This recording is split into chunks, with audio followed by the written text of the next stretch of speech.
So good day. Thank you all very much for being here. I'm really pleased to see such a large crowd. And I want to invite those of you in the back to come up to the front row. There are seats in the front row if you like. The things I'm going to say today are kind of distilled from what's in my book, The 5 Personality Patterns. Obviously, we can't go over all of that, but you've got sort of the foundation of it on your handout. I trust everybody has one of those. If you don't, I think they have some more over at the table there.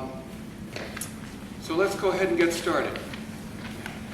So the first item here is everybody is seeking safety. Pretty much all the time.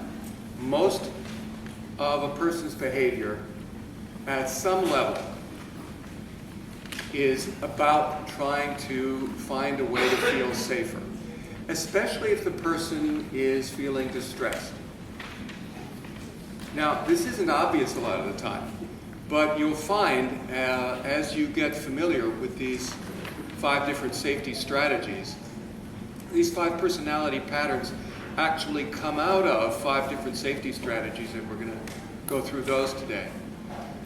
As you get familiar with this way of understanding personality, you'll probably be amazed at what you can see in people and how much of their behavior actually does come from one strategy or another strategy that they're using to try to feel safer in the situation, to try to soothe themselves, calm down some kind of fear or upset that might be happening inside.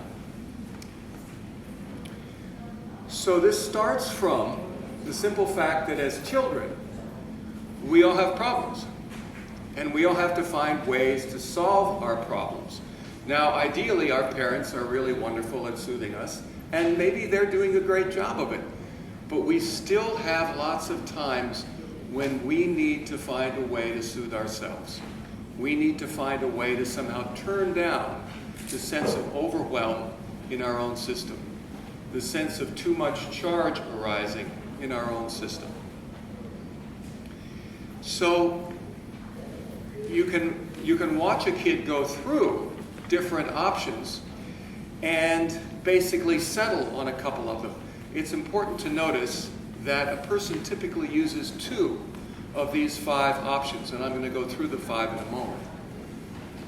So this is not a way of understanding personality as types, the way you may have seen in the Enneagram or the myers-briggs type indicator or other maps of personality.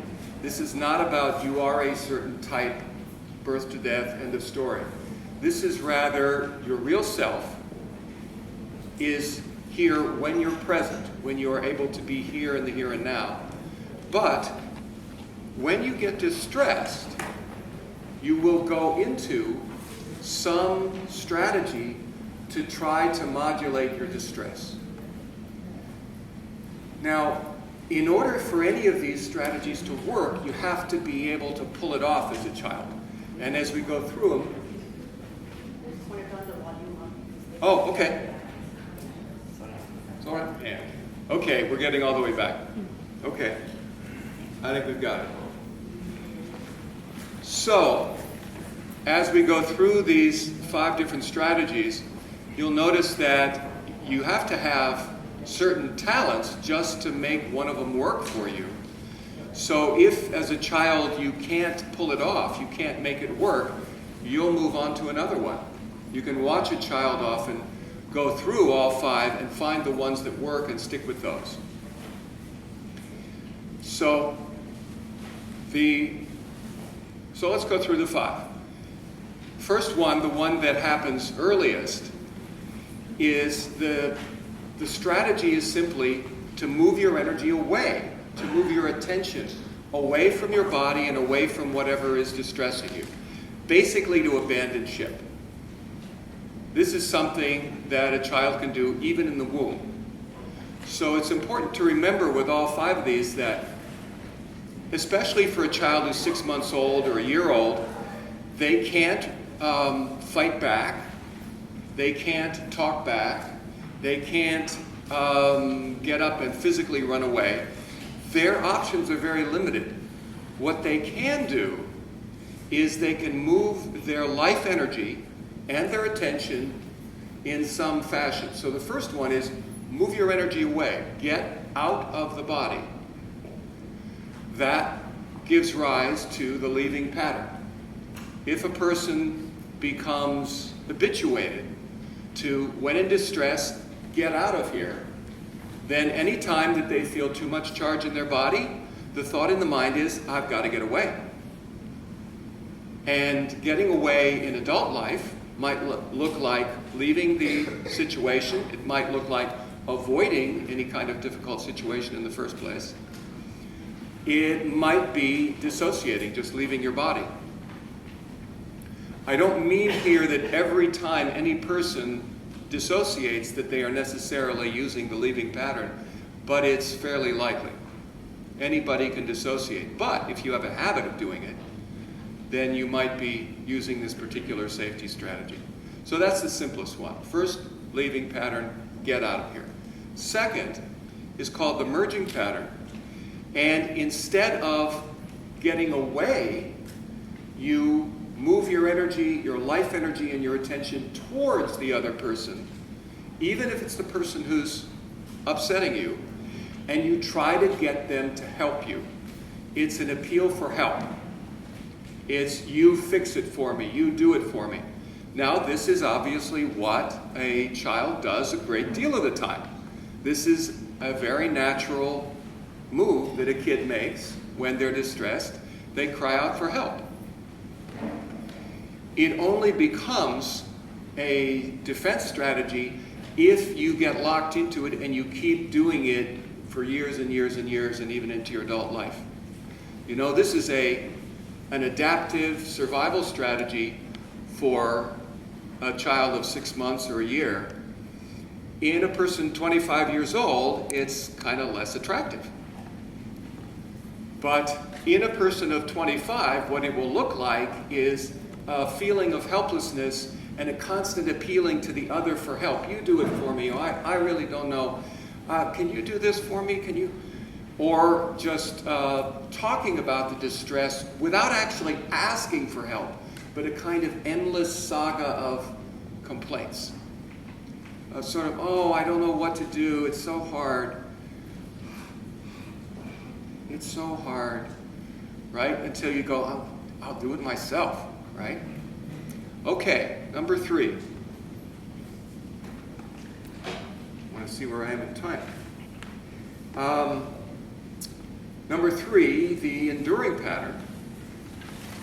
This will start typically when a kid is a little bit older, around age 2, strength and will come online. And the kid starts wanting to do things for themselves, and they start wanting to do things their own way. And they start wanting to be different from mom and dad. You know, I want to wear this dress to school, not the one you picked out. I want to wear that shirt. I want that pair of shoes.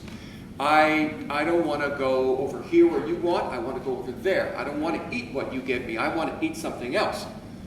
Now, if mom and dad are okay with that, this is fine. The kid is developing a sense of self by being different, by being separate. If mom or dad or somebody is not able to tolerate that, what they will do is crush it. They will oppose the child's attempts to be different by punishing the child, humiliating the child, in some way making the child lose, pushing the child down, over-controlling them, like deciding everything. You're going to wear the clothes I say. You're going to do it the way I say. I've had clients who, even in high school, you know, for this young woman to want to wear the dress she wanted to school that day instead of the one mom picked out would cause mom to have a huge fit. So this is, the parent's energy is invading and controlling the child. If the kid can fight back, I mean, any kid will try, right? They will all try to fight back and, no, I'm not going to do it your way, I'm going to do it my way. If the kid can win, then they win. But if they can't win, because the parent is bigger, right? The parent is older, the parent is stronger, the parent has a lot more resources. If the kid can never win, at some point, they realize, I can't win.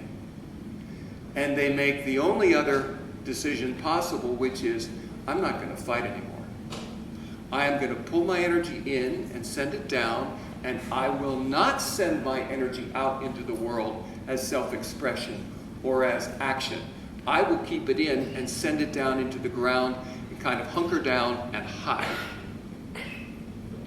And their desire to do and express themselves changes into a kind of resentful, passive resistance. The motto becomes, you can't make me. And it's true, you can't make them. People who are able to do this get the strength of the rock, the immovable object. You can try as hard as you want, I'll never do it.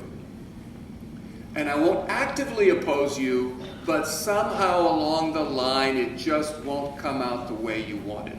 There'll be a sort of passive sabotage. Things won't work out the way you tried to force on me. So, that's number 3, known as the enduring pattern. Hunker down, endure, let the storm blow over. Number 4, instead of sending the energy, pulling it in and sending it down, the kid pulls the energy up and sends it out. This is the aggressive pattern. This is, I have a big energy. In order for a kid to pull this off, they have to have a naturally large flow of life energy in their body.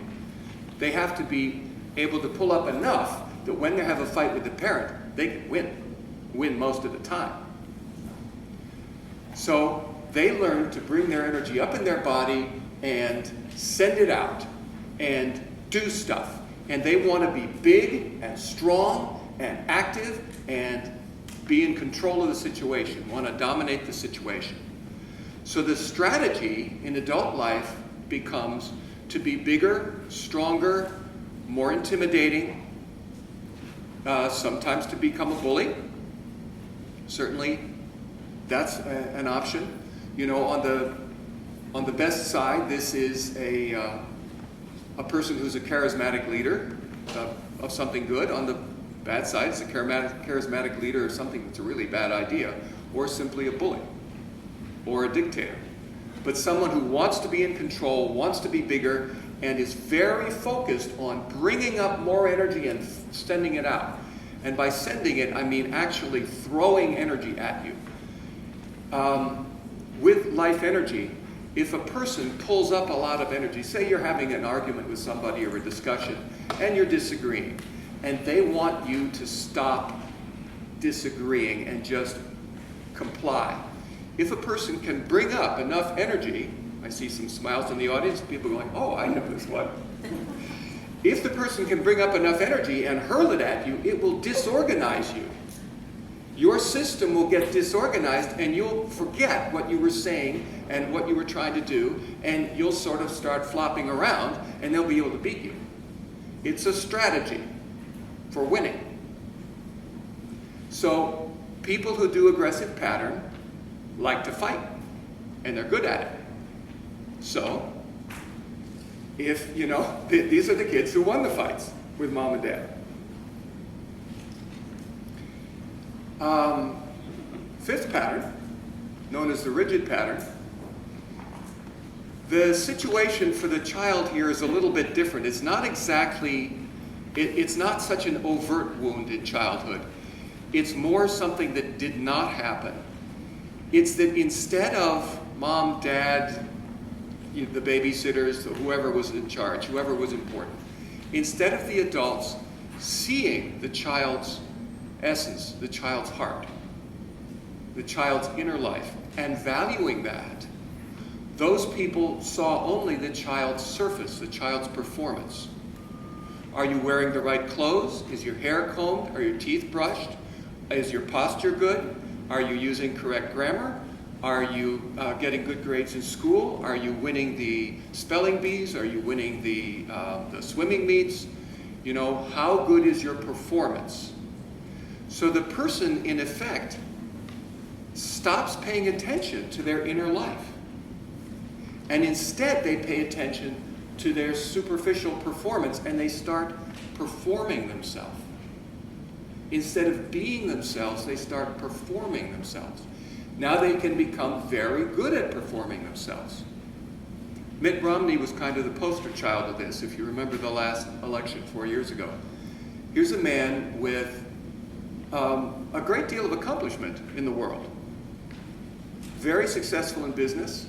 Nice family, seemed to have a nice, stable family life. You know, good-looking man, good posture, doing everything right, except when he tried to connect with people, he couldn't quite find them because he couldn't find the inside to start from. So with all 5 of these, what happens is the kid will try out different options and figure out which ones will work for me in this family, in this situation, to solve my problems, to soothe my body when I'm upset. And then the little kid will keep doing the ones that work. That makes sense, right? That's kind of a natural thing. As the kid repeats the ones that work over and over again, they become habits. And then they get conditioned into the kid's body. They get conditioned so deeply into the child's body that the flow of life energy through the child actually gets shifted, gets modified, and gets almost permanently shaped. So the flow of life energy takes on a particular shape that goes with that pattern. That can even go so far as the child grows to begin to influence the shape that the child's body grows into. For instance, the first one, the leaving pattern, not much energy is actually going into the body, so the person's body doesn't get fed very much, and it tends to be kind of weak and disjointed. Often the head is held to one side. The body will tend to be relatively thin for that one. With the rigid pattern, since the way that the person stops feeling their insides is by doing ring constrictions up the body, constrictions of the muscles, bands of muscles up the body, the flow of life energy through the core of the body gets restricted and diminished. The idea here is if it hurts, but you can turn down the volume, it hurts less, right? So that tends to cause the body to be more slender. So if a person does the leaving pattern and the rigid pattern, their body is likely to be quite slender. With the merging pattern, it's more, they're more stuck in that baby thing with a kind of soft energy and not having much boundary. The body gets softer and more round. With enduring pattern, energy is going down, the lower part of the body grows larger. The person gets heavy hips and thighs, really strong lower body. Often a strong upper body too, especially if they also do the aggressive pattern. With that one, the energy is coming up, the upper body is getting more life energy, and it's growing bigger. If you just have that one, the person's body tends to be kind of V-shaped, broad shoulders, narrower hips, and even more slender down towards the feet and ankles. Think Arnold Schwarzenegger, right? Real V-shaped body. So let me come back to going through these 10 points here. So we've got these 5 strategies now. The important thing to notice in number 3 is, since these get so deeply conditioned into our bodies, even as adults, they tend to run our lives. They are the things often that are making the decisions in a person's life about What career do I want? Who do I want to marry? What's important to me? How do I behave when I'm under pressure? So we think that we are in charge of our life, but in fact, often these defense strategies, these personality patterns, are actually in charge of our lives because they happen automatically. It becomes involuntary. Feel distressed, go into pattern. You can sometimes watch a person change. They're present, everything's fine, we're all having a good time, they get a little upset, and pow, something important shifts in them. When you know these 5 patterns, you can watch it happen before your eyes and maybe shift your own behavior in a way that you can interact with them more skillfully. In fact, these patterns get so deeply ingrained in our bodies, getting to number 4 here, that many of us actually stay in pattern our whole life. Ideally, we would all be coming out of pattern when we're not in distress. But you will know people, I'm sure, that really are in one pattern most of the time. And they have begun to identify with it. If you ask them about it, they'll say, that's just the way I am. I mean, I was born that way. There is no other way of being. That's who I am. It isn't actually, but they believe it is because they're in it 90, 95, maybe even 100% of the time. So, coming down to number 5 here. This is where it gets really interesting.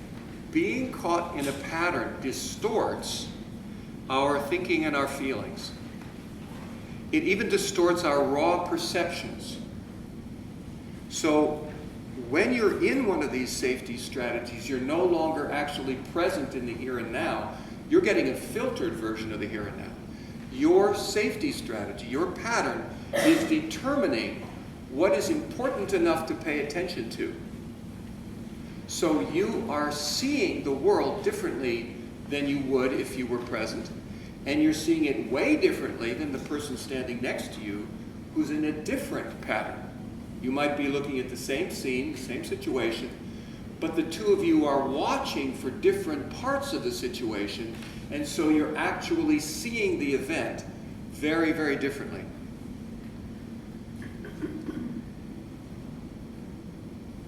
The easiest way to explain this is to think of it as different TV channels. We all have TVs, we all have remote controls, we're used to changing channels, and pow, new show, right? Different thing. Imagine that there's a channel on your television set known as the Fear Channel, the Danger Channel. And all that you see on that channel is, this is what's wrong, this is what you have to be afraid of, this is the danger in your life, in the world. It's like it's a video camera on your head aimed out at your life. But the only stuff that shows on the screen, or rather, let me change that. Everything is there on the screen, but the dangerous parts are brought into the foreground and they're made more vivid. They're much brighter colors, and all the rest of it kind of fades into the background and gets grayed out. So the parts that really seem important and you pay attention to are where the danger is. So looking at any situation, you naturally draw the conclusion, this is pretty damn dangerous. I need to be afraid. That's the way the world often looks to a person who's in the leaving pattern. By contrast, a person in the merging pattern, their energy goes towards other people, right? And they are very concerned with the connection with other people, the emotional connection, the heart-to-heart connection. Do you like me? Do you love me? Do we have a good connection here? Can I depend on you? Are you on my side? Are you happy? What can I do to make you happy? They're not focused on danger. It's like they're watching the love channel or the connection channel. And they're very focused on it. So in the same scene, they will be aware of how connected am I and every other person in the room? How connected are we as a group? If you're doing, in a group therapy situation or even in any kind of meeting, maybe it's a business meeting or some bunch of students sitting around, right? a person who is strong in this particular pattern will unconsciously be watching for who in the group is unhappy, is in distress, who needs our attention. And they will say that. They'll go, so-and-so looks kind of upset. I think, how are you doing? What do you need? This is a really wonderful service to everybody. Each of these patterns has gifts. Because when you spend so much time doing one of these strategies, you're practicing and you're really honing those skills. Remember, you have to have certain talents to begin with in order to use any pattern. If you practice them a lot, you become really good at them, and then as an adult, you have a really extraordinary set of skills for that. So for the merging pattern, the skill is not to feel oneself, not to know what I feel and what I need, but to know what you feel and what you need. So for a person caught in the merging pattern, the whole world is about what's going on with everybody else and what do they need from me. And it's real easy to feel overwhelmed and like I'm living my life for everybody else. Even if they don't ask me, I can feel it and I just have to do whatever they need. So let's move on to third. Enduring pattern. The person is, we might call it that they're watching the channel that's about space and having enough space around you, not having anybody coming in and controlling you. So a person who's in this pattern will want to have a lot of space. They don't want to be real expressive. They don't want to engage with you. They don't want to tell you a long story about what happened to them. They'd much rather, so I'm here and you're there and we're not talking. This is my space, don't come in. I'm going out in the garage for 8 hours and don't bother me. Some of you recognize this. Or it could be I'm going in the kitchen and don't bother me, or I'm going somewhere and just don't bug me. Because the person's childhood wounding is about people coming in on them and messing with them. So they are very aware of space. And do they have space around them? And do they have it clear of anybody putting some agenda into their space and wanting something from them? Number 4, aggressive pattern. This is like, if we think in terms of TV channels, this is the power channel. This is the channel about winning and dominance and strength. Who's bigger? Who's smaller? Who's stronger? Who's weaker? If I have to fight all these people, who can I take? Who can I not take? Do I need to form some kind of alliance in order to have stronger people on my team so we're going to win? It's all about winning and losing, strength and weakness, domination versus submission. And there are some parts of life, of course, where that's a useful skill to have. It only becomes a problem when you're doing that, say, in a personal relationship. If it's a love affair, always needing to be one up and dominating the other person could get really uncomfortable for the other person. They might not like it. At the same time, a person in this pattern will have a great deal of energy coming up and a lot of energy coming out and a certain charisma. And many people who are leaders of big groups have that energy and have that charisma. That life energy coming up and flowing out is actually the mechanism which affects people, which it's what we call. That's what we mean when we say charisma. And it's the thing that causes everybody else to go, oh yeah, that's a good idea, let's go do that. So let's move on to the 5th one, looking at time here. In the rigid pattern, we might say that the person has become a believer in the church of the one right way. Now, which right way might change from situation to situation that the child grew up in. In other words, it's not the same right way for every person who does the rigid pattern. You might have grown up in a family where mom and dad are Communist Party members, and the right way is to be a good comrade. Or you might have grown up in a family where mom and dad are Libertarian Party members, and we all read Ayn Rand's books, and that's the right way to be. Or maybe in this family, everybody is a pretty severe, Swedenborgian Protestant, and we're very kind of tight, and we wear buttoned-up clothing, and we do not talk about sex, and we do not have sex, and we do not have emotional displays, and you will be quiet. That might be the one right way for this family. Or maybe mom and dad were hippies from the 60s, and the right way in this family is free love. So you see, you can't think of rigid pattern as they're doing it in the right way that would be the one you grew up in. The point is the person is focused on right and wrong, good and bad, correct and incorrect, and they have a preoccupation with, we have to be doing it the right way. I have to do it the right way, and if I'm not, I will correct myself. And if you're not doing it the right way, I will correct you. It's an act of love, after all. I'm helping you improve.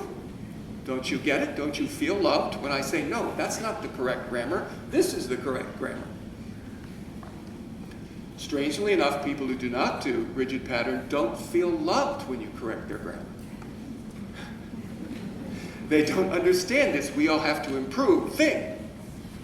Many people who are self-improvement junkies are stuck in the rigid pattern. So they're doing a lot of workshops and improving, and that's good. Except it's being done from a place of, I'm not okay the way I am. Okay. Gifts of rigid pattern, understanding order and form and structure. Being able to work with order and form. Being able to see the form inherent in something and bring that out. When not quite in the gifts, there's a slavish adherence to the received rules and structures, and you must do it the right way.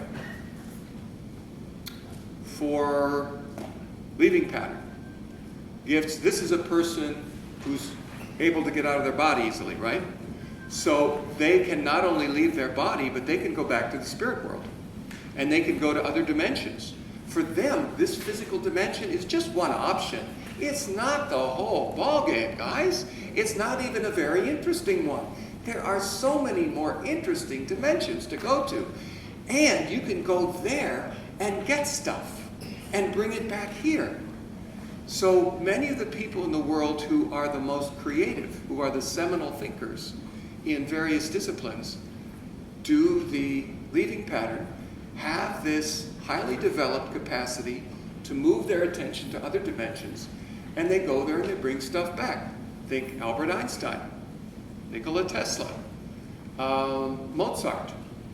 If you remember the film Amadeus, there's a scene towards the end where Mozart is dictating a new, a whole concert or something, a whole huge piece of music to the guy who's writing it down, and it's just coming through Mozart. He's just saying, okay, now you do this, now you do this, now you do this, and the guy who's writing it down can't keep up because he's bringing it from another place. Okay. Oh, I didn't mention for enduring pattern, the third one. Gifts of the pattern are really deep strength and deep groundedness and a capacity to endure a lot of stuff that would drive other people crazy.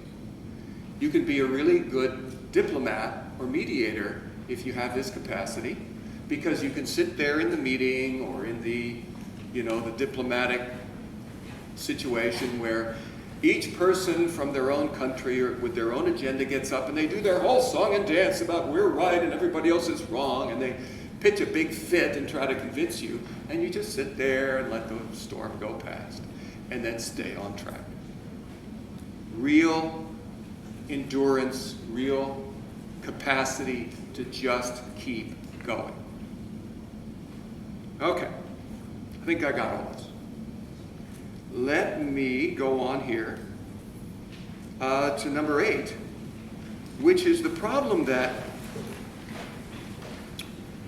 given that we only really experience 2 of these generally, we we see only our own version of the world. We don't see the world through the eyes of a person who does one of these patterns that we do not do.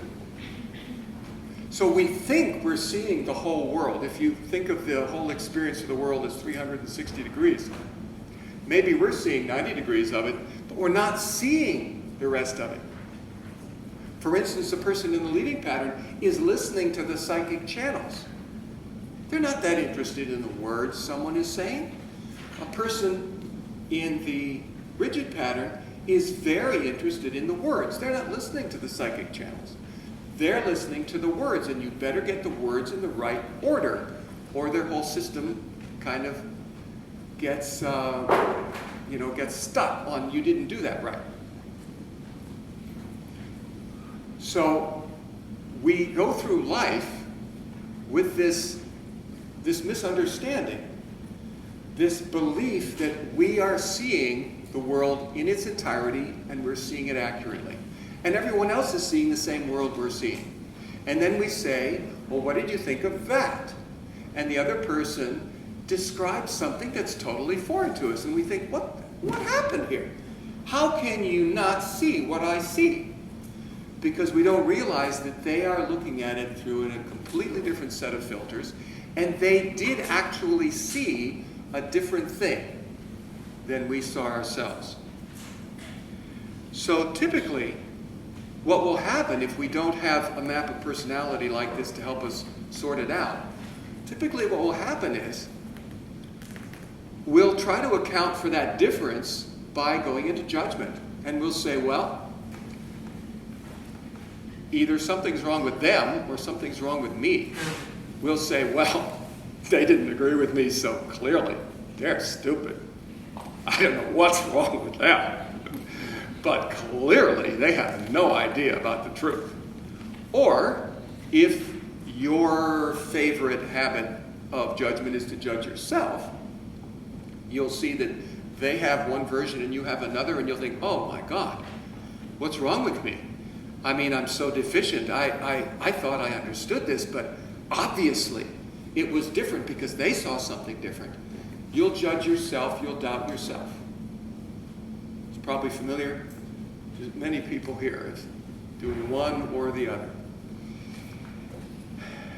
So that's number 8. Moving on to number 9 here. In order to regain control over your own life, because remember, these patterns are running our lives. They happen automatically, they're involuntary, and they happen below the level of awareness, at least until you understand this map and you can see stuff happening. And it's a real wake-up call. It's really amazing to understand this map and then watch your own life, yourself behaving, or the people around you, and go like, oh my God, look at what's happening right there. In order to regain control over your own life, you have to be able to see the difference between you being present and you being in one of your patterns. And you have to be able to notice when you go into pattern and know what to do to bring yourself back to presence. There are things you can do. There are practices that you can do regularly, because you'll need to do them regularly so that they're there for you when you're in pattern. It's not easy to start the practice when you're in pattern. It's easier to start when you're more present. That kind of stuff is laid out in the book. But you have to become capable of noticing, oh, I'm not really in my own presence anymore. I'm in such and such pattern, and that's why it's distorting my view this way. That's why I'm behaving this way. How do I get back to being present? And number 10, in order to be able to communicate effectively with others and interact efficiently with others, you have to be able to tell what pattern they're in at the moment, because if you know that, you can understand how to communicate with them. Sort of what channel to put your communication on, what kind of words to use, how soft or hard or strong to make your energy, where to speak from in your body, all these different things, so that you can say what you want to say in the language that they understand. If the point of your communication is for them to understand what you mean, you may have to shift it into the language that works for them. Now, they haven't read this book or studied this map. They won't be able to translate. You'll have to do the translating for them. But if you understand these patterns, you can do that translation. Similarly, when they say something, when they do something, when they have some behavior, especially that you don't understand or doesn't make sense to you, if you understand what pattern they tend to be in, you can translate it back into your own language. For instance, if you are in love with somebody who does enduring pattern, they don't want to talk a lot. This is the strong silent type, right? So you may want to talk. You may come home and say, "What did you do today, sweetie?" And they say, "Oh, not much." You say, "Where'd you go?" "Nowhere." "What happened?" "Nothing." It's easy to take that personally, especially if you don't understand why they're doing that. It's easy to think, they don't want to talk to me. It's not actually about you 99 times out of 100. It's not about you. It's that this is what makes them feel safe. They're not used to putting out their inner life in the kind of expression that you're used to. It's a whole foreign language for them and might make them feel very scared. So your attempts to get them to engage and tell you all about their inner life might mean that they get really scared and then angry. So I want to propose that understanding this kind of stuff helps a great deal in life. I've gotten lots of comments from people, including some of the reviews on Amazon, where people write me and they say, "Oh my God, reading this book, such and such pattern, this one and that one, it was like reading my autobiography." A friend of mine sent the book to her husband, separated husband, and he was texting her all weekend while he was reading it, going, "Oh my God, I can't believe this is happening. How did he know this?" And she's going, "Yeah, I knew you'd find that out." That's what the problem was, dear. So I'm here to suggest that we can all actually be more skillful in life with the help of this kind of personality pattern. If you want more information on it, a couple of things you can do. One is go to the website, the5personalitypatterns.com. That didn't get on your handout. I apologize for that. But there you will find more information on each of the patterns and some handouts you can get. One of them is this one. You already have that. Another way, obviously, is reading the book. And I think there was something else I was trying to remember, but I don't recall that one. There is one favor I want to ask of you. I would love to connect with psychology professors here at Stanford or anywhere, especially ones who are teaching classes on the psychology of personality, because I think this book could be really helpful in that kind of a class. So if you know someone like that, someone who's in the psychology department, please put me in touch with them. And you can reach me through that website, the5personalitypatterns.com. You can write to Stephen actually you can write to anything at the5personalitypatterns.com. They won't come to me, because this is not a big operation. So, how are we doing on time? Okay, let me stop here. And I know some of you will need to be leaving soon. Let's do a few questions and answers. And for those of you who need to leave, thank you for being here. If you want to take a look at the books, feel free to do that on your way out, either while we're still talking or after we're done. But I want to make time now for questions, if anybody has them. Does anybody? Yes, here's a hand. I'm curious if you found that people identify with multiple patterns, or if it's simply only one? Usually 2, sometimes 3. I have not seen a situation where a person is actually able to carry out all 5. It's important to distinguish between having the gifts or the talents of a pattern and actually using it when you're in distress. Actually doing the pattern is using it as a safety strategy, as a defense strategy. So a person might, for instance, have grown up in a family where mom and dad both did the rigid pattern and taught the kids all about order and structure and doing it the right way and keeping things in order and being on time. And the kid might have learned those skills, but not actually use that as a defense strategy in their own body, in their own life. So they have those skills, but they don't actually do the rigid pattern. I think some of the confusion around that comes from that kind of thing. I haven't seen anybody who actually uses all 5 strategies as defenses. The most I've seen is 3. Thanks for the question. In case it's not on the tape, obviously the question was, can a person do more than 1 or certainly all 5? Yes, other questions? Sir. Following up on this question, have you seen people who don't follow any pattern? Yeah. I have not known of anybody who doesn't use any of these. The way to see, of course, is to watch what a person does when they're in distress. Now, some people can stay present longer under more pressure, but under enough pressure, you'll watch the person's behavior change. Yes? Which patterns do you see most often together? Which ones seem most often, most prevalent? I have not seen any kind of study that would reveal that. No, I mean go together. Like Oh, go together. I also haven't seen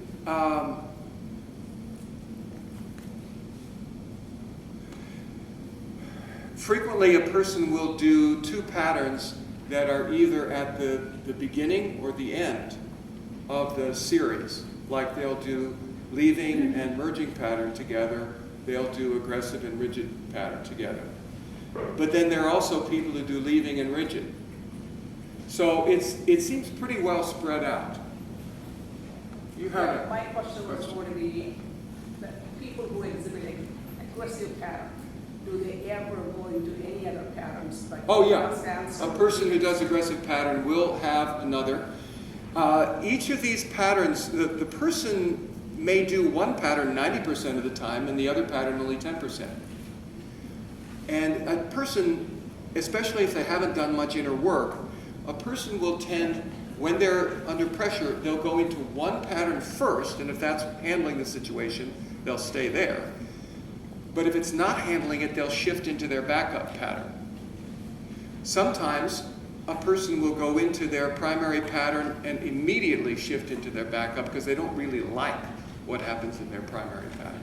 Along the lines, I have another question. Yeah. You gave some examples of people who exhibit different patterns, but you did not talk about anyone that we currently know who exhibits aggressive pattern. Who exhibits what? Aggressive pattern. Aggressive. Yeah. Well, the obvious choice would be Mr. Trump. Now, there's other stuff going on with him, but if you listen to him speak, he talks almost exclusively about strength versus weakness, winning versus losing, bigger versus smaller. He's incredibly proud of being bigger, stronger, and winning. So that would be an example of someone who's stuck in the aggressive pattern.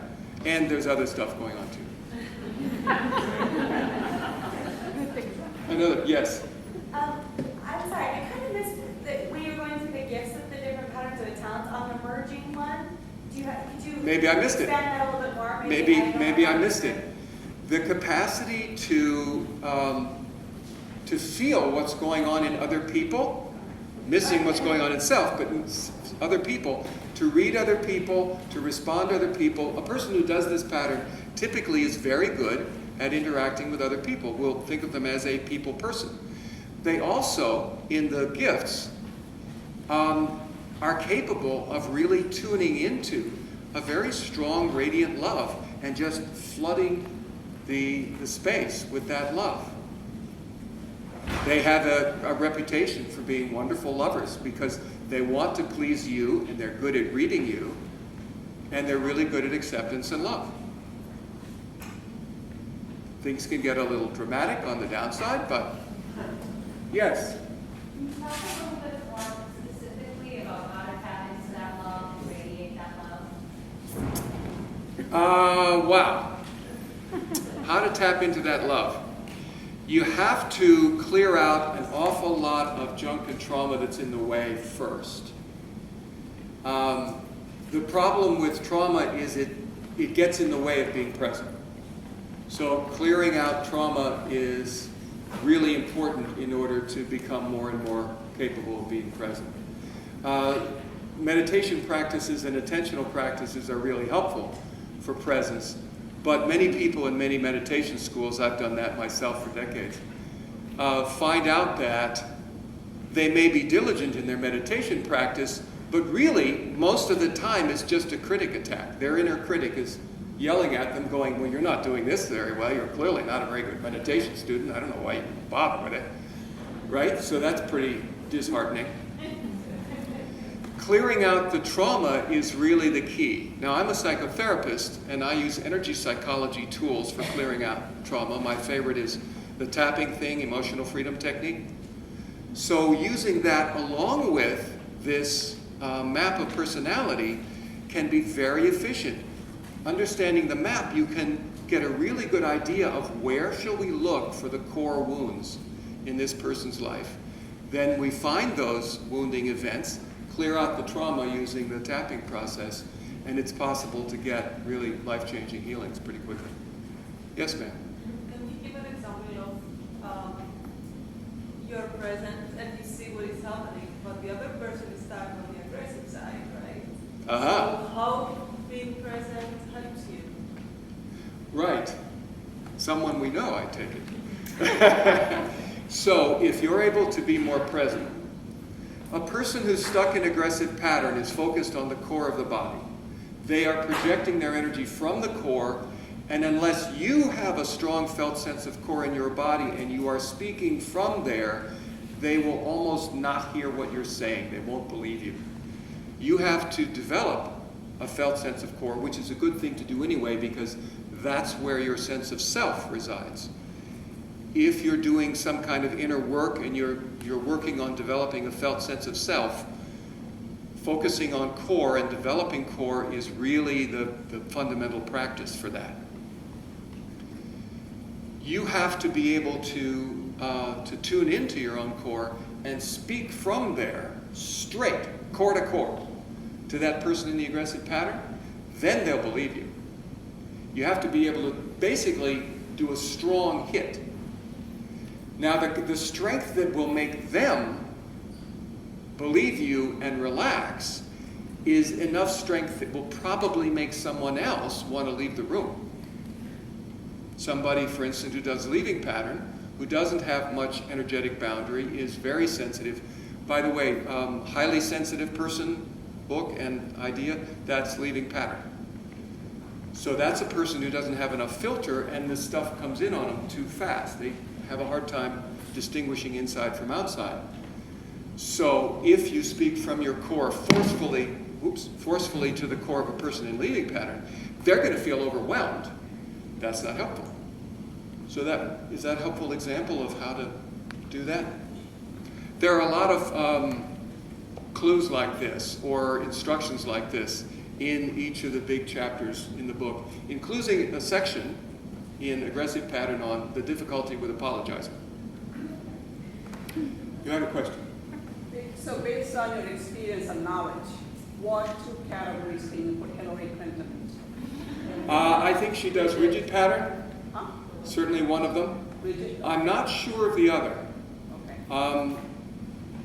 That's part of her being cautious and being prepared. If you listen to her speeches, she's constantly saying, I will work hard for you.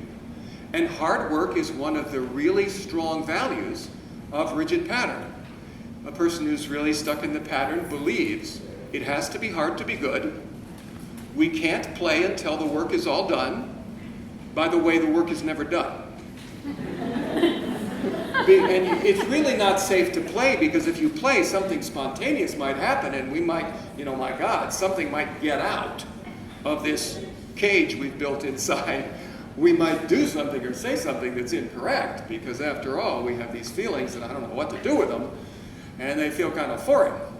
So I would say Hillary probably does rigid and something else, but I'm not sure what. It is noontime, so I think do we need to stop the news? Yeah. Okay. Okay. Thank you all for coming. Thank